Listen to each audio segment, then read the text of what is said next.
Lockdown से पहले गीता के घर का नजारा कुछ ऐसा था कि रोहन ऑफिस जाता था और शिवन स्कूल। जिनके घर से जाने के बाद गीता काम खत्म करके बाकी समय आराम करती थी। लेकिन लॉकडाउन के बाद ऑफिस और स्कूल घर में ही खुल गए और इससे गीता का हाल वो तो आपको देखने में ही मजा आएगा। शिवेन, ओ शिवेन, महाराज उठने के लिए क्या 21 तोपों की सलामी लेंगे? अरे बिस्तर से बाहर निकल, ऑनलाइन क्लास स्टार्ट होने वाली है। अरे तुम भी हद करती हो, स्पीकर की तरह चिल्लाने की क्या जरूरत है? दिख नहीं रहा मेरी कॉन्फ्रेंस चल रही है। अब कैमरा और स्पीकर ऑन कर रहा हूं, मुझे कोई शोर नहीं चाहिए। इस पर जैसे ही रोहन लैपटॉप का कैमरा और स्पीकर ऑन करता है तभी कुकर की सीटी बजती है। करा लो अब इसे चुप। लॉकडाउन नहीं हुआ, मेरी मौत का फरमान जारी हो गया। दोनों बाप बेटे ने नाक में दम किया हुआ है। ऐसा बोलकर गीता वहां से शिविन के कमरे में पहुंच जाती है, जहां शिविन अभी भी सो रहा होता है। ओ आलसी, अब अगर 5 मिनट में नहीं उठाना तो आज तेरा गेम और यूट्यूब कैंसिल। माँ की बात सुनकर शिविन बिना 1 मिनट गंवाए उठ खड़ा होता है। उठ गया, अभी नहाकर भी आता हूँ।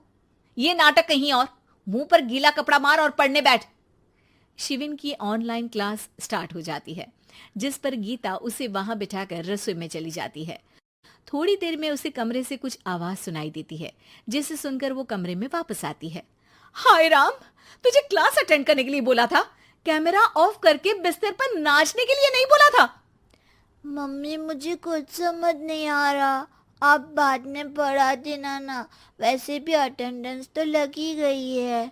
हाँ हाँ बेटा, जरूर बन जा। तू अभी से हम सबका बाप बन जा। अरे नहीं मतलब कहाँ से लाते हो इतना दिमाग, और पढ़ाई करते हुए ये चला कहाँ जाता है? नाइस क्वेश्चन, दिमाग से पूछकर बता दूंगा। शिविन की बातों से परेशान होकर गीता उसे मारने के लिए जैसे ही आगे बढ़ती है तभी वो कमरे से बाहर भाग जाता है। अब शिविन आगे आगे और गीता हाथ में चप्पल पकड़े उसके पीछे पीछे पूरे घर में दोनों घूम रहे होते हैं। इसी बीच वो रोहन के पास पहुंच जाता है और शिविन को मारने वाली चप्पल रोहन के लैपटॉप पर जाकर गिरती है। ओए माँ! मम्मी, अब पापा को चप्पल मार रही हो? वो आज तक के रिपोर्टर, चुपचाप जाकर क्लास अटेंड कर ले, नहीं तो अगली तेरे पीछे लगेगी। इस पर शिविन वहां से चला जाता है, जिसके बाद रोहन गीता से कहता है, इस सर्कस के लिए कुछ बोलना चाहोगी? अरे क्या करूं, जब से तुम दोनों घर में रहने लगे हो, घर अपने आप ही सर्कस बन गया है और मैं तुम्हारी नौकर। कभी बेटी को संभालो तो कभी बाप के नखरे उठाओ।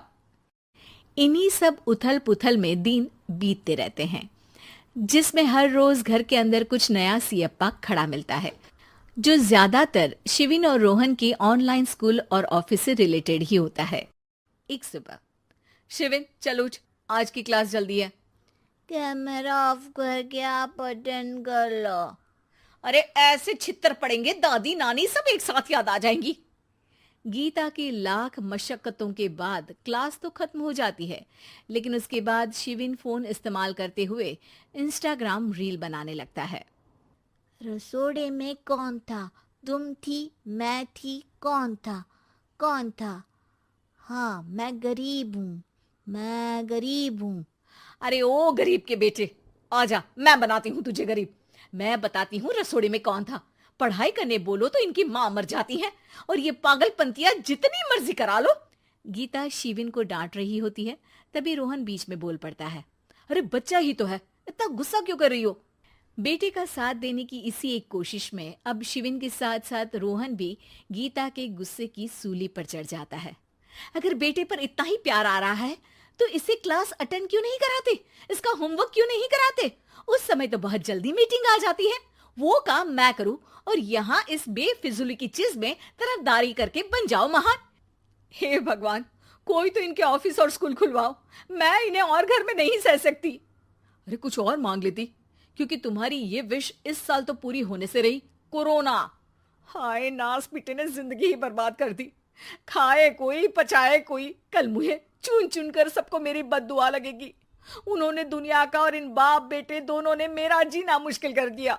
गीता वहां से चली जाती है, जिसके बाद रोहन शिविन से कहता है, अरे तुम्हारी मम्मी इतनी भड़की हुई क्यों है?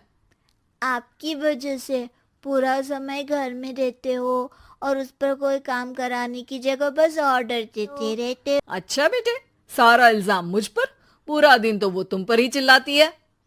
हाँ, मतलब दोनों का 50-50 है, कुछ करना पड़ेगा। वो कहते ना, make the best out of worst. I have an idea. वैसे तुम्हारी माँ सही कहती है, बहुत जुबान चलाने लगे हो, कम बोला करो। अगली सुबह रोहन और शिविन अपनी गलती को सुधारने के लिए गीता के उठने से पहले घर का आधा काम खत्म कर देते हैं, जिसे देखकर गीता खुश हो जाती है और फिर बाकी बचा काम वो तीनों मिलकर पूरा कर लेते हैं। जिसके बाद अब वो सब मिल बांट कर हर काम में एक दूसरे की मदद करते हुए लॉकडाउन का मजा लेने लगते हैं।